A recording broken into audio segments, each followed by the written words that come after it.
राम। आज का विषय बहुत बड़ा गंभीर है। जो बलि की प्रथा है वो क्या है? देखिए, आज हम यहाँ पे सबूत के साथ सब देखेंगे कि बलि प्रथा के बारे में हमारे शास्त्रों में क्या क्या लिखा है, किस ग्रंथ में क्या लिखा है। और आज का जो ये वीडियो रहेगा वो आपको जीवन भर के लिए काम आएगा। इसका कारण ये है कि यहाँ पे सभी शास्त्रों का विचार किया गया, किस ग्रंथ में क्या लिखा है बलि के बारे में, ये यहाँ पे लिखा है। देखिए, शुरुआत करते हैं। पहली चीज़ तो हमारे सनातन धर्म में बलि प्रथा नाम से कोई चीज़ नहीं है। जीव बलि की बात कर रहा हूँ मैं। बाकी नारियल की बलि वगैरह ये सब चीज़ें हैं, लेकिन जीव बलि नाम से कोई भी चीज़ नहीं। अब बलि ये नाम कहाँ से आया? देखिए, कुछ शास्त्रों के आधार पे हम ये बोल सकते हैं कि जो राजा बलि थे, जिन्होंने अपना सब कुछ प्रभु नारायण को अर्पित किया, उनके उस समर्पण को देखते हुए बलि ये नाम यहाँ पे आया। मतलब क्या? अपना सब कुछ अर्पण कर देना भगवान को। ठीक है, इस विषय में आगे शास्त्र क्या क्या बोलते हैं ये चलो देखते हैं अपन। देखिए, यहाँ पे सब अध्ययन करके हमने निकाल के रखा है। देखिए, अग्नि पुराण के अगर 372वें अध्याय में हम देखें तो यहाँ पे साफ साफ बोला है कि यहाँ पे अहिंसा मतलब प्रेम सबसे बड़ा धर्म बताया है। मतलब यहाँ पे हिंसा जो है उसका यहाँ पे खंडन किया गया है। आगे देखते हैं कि हिंसा के कितने प्रकार है, सबसे महत्वपूर्ण विषय।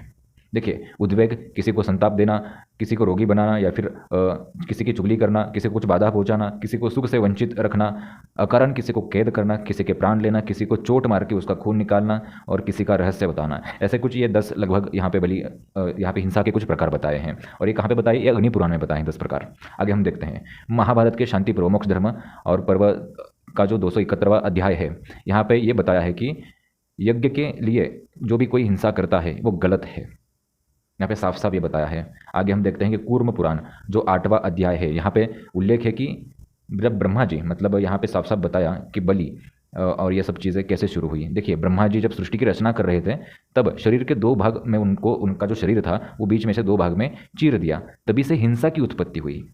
जो ब्रह्मा जी का शरीर था वो 2 भागों में जब चीरा तब से हिंसा की उत्पत्ति हुई, लेकिन ब्रह्मा जी को वो पसंद नहीं आया, इसलिए उन्होंने वो त्याग दिया।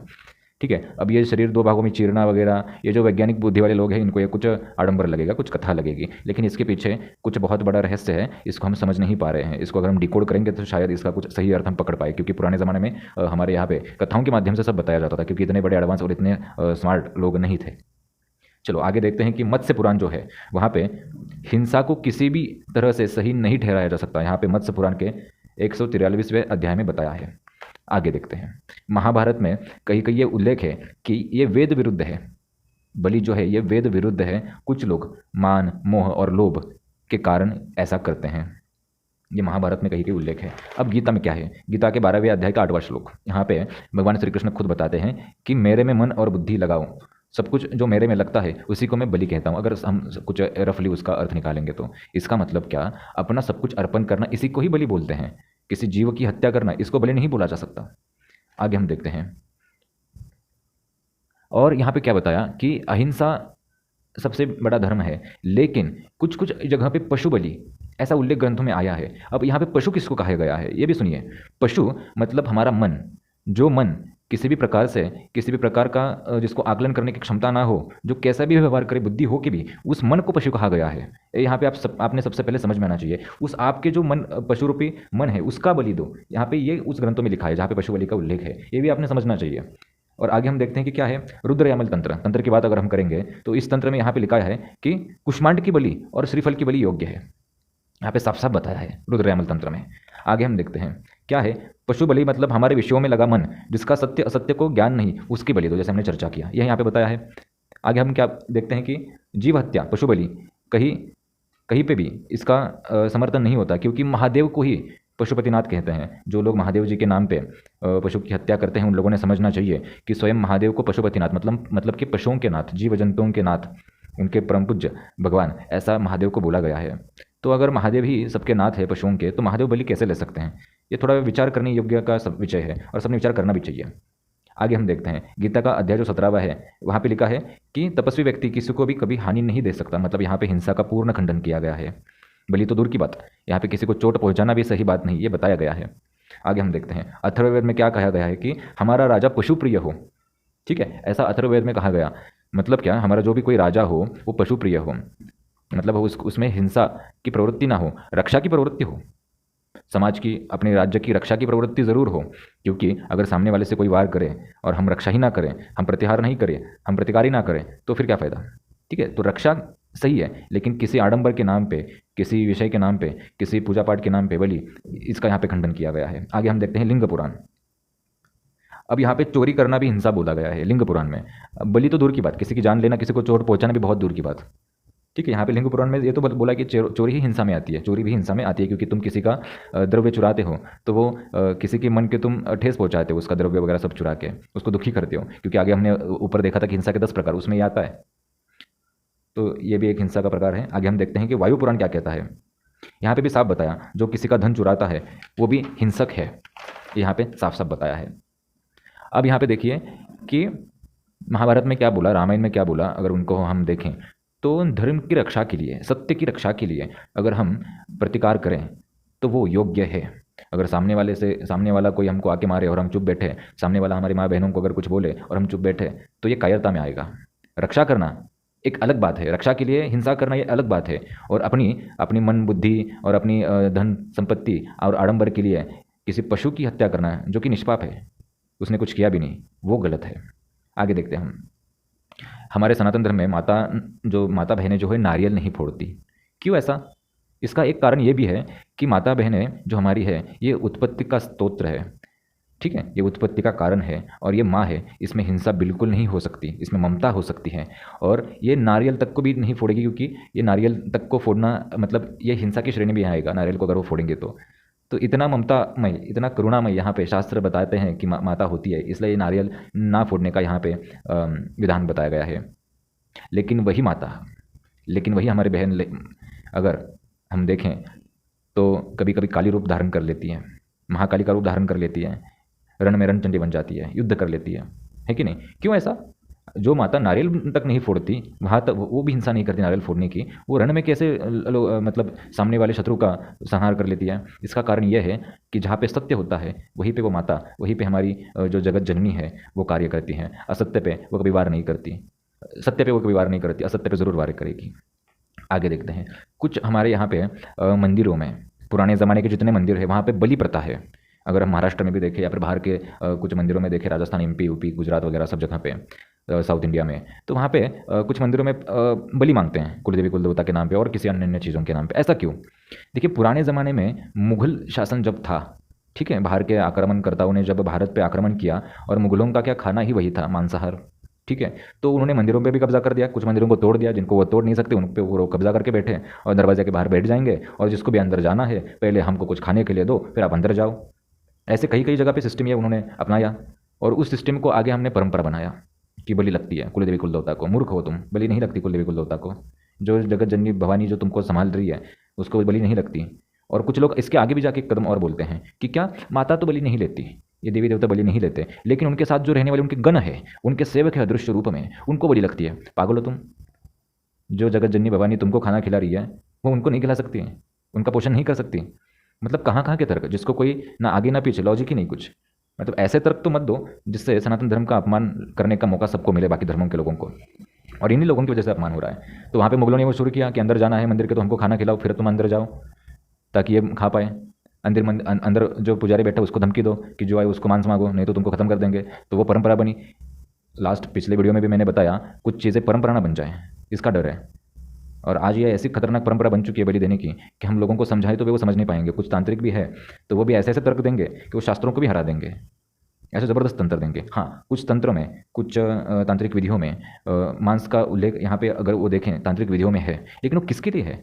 वो जो तामसिक शक्तियाँ हैं उनके लिए। और तामसिक से और तुम मनुष्य का क्या लेना देना? आज तक हमारी देवी देवता तामसिक शक्तियों से तो लड़ते आए, भगवान श्री राम श्री कृष्ण तामसिक शक्तियों से लड़ते आए, और तुम उनकी जाके पूजा करो, क्या ज़रूरत है? हाँ ठीक है, अगर वो सत्य के मार्ग पे आना चाहते हैं, वो जो भी नकारात्मक ऊर्जा शक्तियाँ हैं, तो उनको और भी मार्ग हो सकते हैं। तंत्र इतना बड़ा शास्त्र है कि अगर हम अध्ययन करें तो शायद उसमें और कुछ उपाय मिले जिससे जीव हत्या ना करनी पड़े। ठीक है, अब यहाँ पे एक और लोग बोलेंगे कि नहीं नहीं, संपूर्ण जीव तो नहीं लगता, लेकिन कुछ टुकड़ा लगता है। ठीक है, तो खुद का काट के तो कुछ टुकड़ा, एक उंगली काट के तो कोई फर्क नहीं पड़ेगा। और जिन लोगों को बलि देनी है मंदिर में, जो बोलते कि नहीं नहीं बलि नहीं देंगे तो हमारी कुल देवी कुल देवता कुपित हो जाएंगे, ठीक है, अगली बार से आप क्या करिए, खुद का हाथ पाँव काट के दे दो, क्या फ़र्क पड़ता है? नहीं तो अपने घर परिवार के किसी सदस्य को काट के दे दो वहाँ पे। अब ऐसा बोलना तो गलत है, लेकिन फिर आपको समझेगा मैं क्यों ऐसा बोल रहा हूँ, क्योंकि सामने वाला जो जीव आप काटते हैं, जिसको मारते हैं, उसका भी परिवार तो रहता है, उसकी भी माता बहनों के सामने तुम उसको काटते हो, कैसा लगता होगा उसको?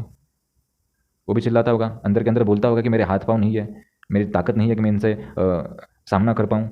भगवान को बोलता होगा कि मेरे को इतना सक्षम बनाओ कि मैं इनसे सामना कर पाऊँ, ताकि मैं ये मेरे बच्चों को मार रहा है मैं इसको छोड़ूँ ना। कैसा लगता होगा? आपके बच्चों को सामने आपके कोई मारे, एक थप्पड़ भी दे दे, तो आप दुनिया यहाँ की वहाँ कर देते हो। और यहाँ पे वो निष्पाप जीव जो कि निहत्ता है, कुछ कर नहीं सकता, इसलिए आप वहाँ पे उसको डोमिनेट करके उसको काट लेते हो। मतलब एक हद होनी चाहिए। और कुछ लोगों को टेस्ट ज़बान उनकी ऐसी ज़बरदस्त होती है कि उनको नॉनवेज चाहिए ही चाहिए। एक बार मुझे क्या हुआ, एक फ़ोन आया किसी का, और मैंने बोला था कि मांसाहार बंद करो, ठीक है। तो मुझे फ़ोन आया 1 महीने बाद और बोले कि नहीं, अचानक से मांसाहार बंद नहीं होता, ठीक है, क्या खा सकते हैं? मैंने बोला खा सकते हैं, ज़रूर खा सकते हैं, क्यों नहीं खाओगे?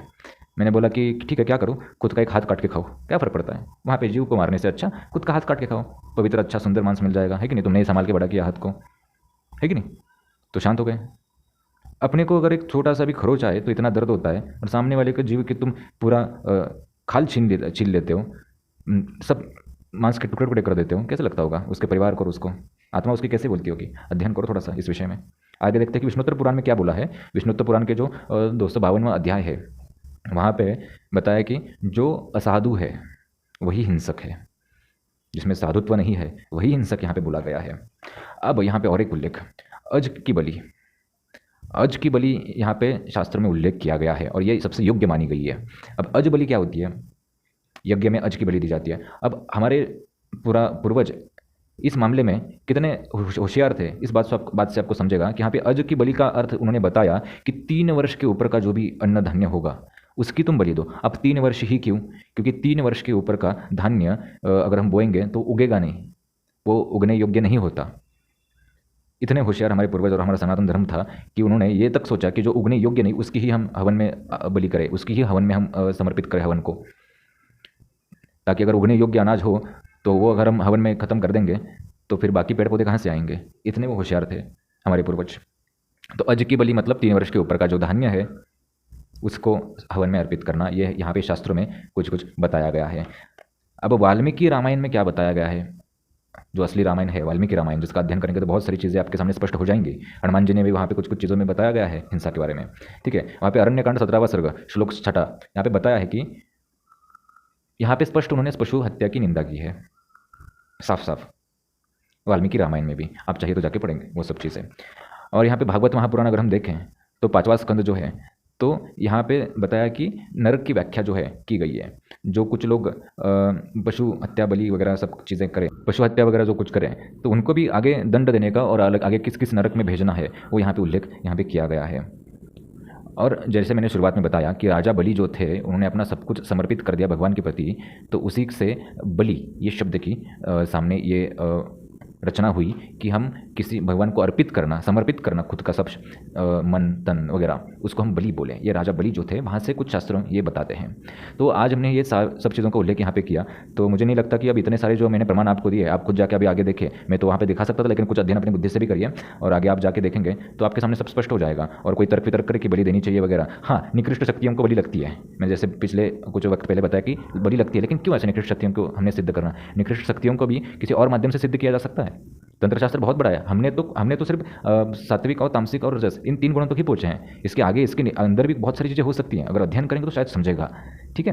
तो मुझे लगता है कि इतने सारे प्रमाण देखने के बाद अब तो ये विषय सबके दिमाग में क्लियर होना चाहिए कि बलि नाम से कोई प्रथा नहीं थी। अगर आप देते हैं तो कृपा करके ये सब बंद करिए, जीव हत्या बंद करिए। मांस आप खाते हैं तो वो बंद करिए। भागवत महापुराण में भी इसको मांस खाने वालों को क्या क्या बताया है, वहाँ पर भी नरकों का उल्लेख किया है। अगर आप बोलते कि नहीं नरक वगैरह सब मनगढ़ंत होता है तो मनगढ़ंत मान लो आप, कोई टेंशन नहीं, लेकिन जीव हत्या तो बंद करो। और ज़्यादा ही मांस खाने खुद हाथ पाव काट के खा लो, देखते हैं कैसा होता है कि दिन, है कि नहीं। तो मुझे लगता है कि थोड़ा हृदय से करुणामय होना चाहिए और हृदय में थोड़ी सी करुणा दया भर दो और बंद करो ये सब जीव हत्या।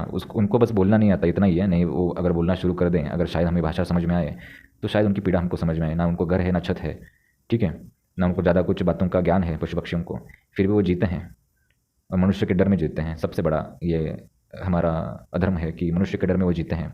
पृथ्वी बहुत सुंदर होनी चाहिए, लेकिन हम मनुष्य ने प्रदूषण करके और सब चीज़ें करके विज्ञान और टेक्नोलॉजी के नाम पे कितने कारखाने और कितनी नदियाँ हमने गंदी की। आने वाले 50 साल में 100 साल में बहुत विद्रुपीकरण होने वाला है। वैसे भी आज से 200 साल पहले हम देखें तो लोग 100 साल आराम से जी लेते थे, आराम से 100 साल जी लेते थे। आज इतना विज्ञान, इतना मेडिकल साइंस डेवलप होने के बाद भी आज निरोगी स्वरूप से 50 साल जीना बहुत मुश्किल है, और संपूर्ण आयु 60 साल 70 साल मतलब बहुत हो गया आज की पीढ़ी, ठीक है। तो इतना साइंस डेवलप होने के बाद भी हम अगर नीचे वापस आए तो इसको हम अधोगति बोले या प्रगति बोले, ये आप खुद सोचिए। और आपसे सबसे निवेदन है हाथ जोड़ के कि कृपा करके मांस का भक्षण ना करें, बलि ना दें, जीवन से प्रेम करें। ठीक है। और हाँ, कुछ जगह पे उल्लेख है तंत्र में, लेकिन उसके भी अलग मार्ग हो सकते हैं, उसके भी अलग पर्याय हो सकते हैं, उसको आप कुछ अलग पर्याय ढूंढें। बहुत अच्छे और बहुत विद्वान तांत्रिक भारत में है, तो उनसे निवेदन है हाथ जोड़ के कि आप अपना कुछ समय इस विषय में लगा के कुछ मार्ग निकालें, बहुत बड़ी कृपा हो जाएगी आपकी। राम वरिष्ठ मान की जय।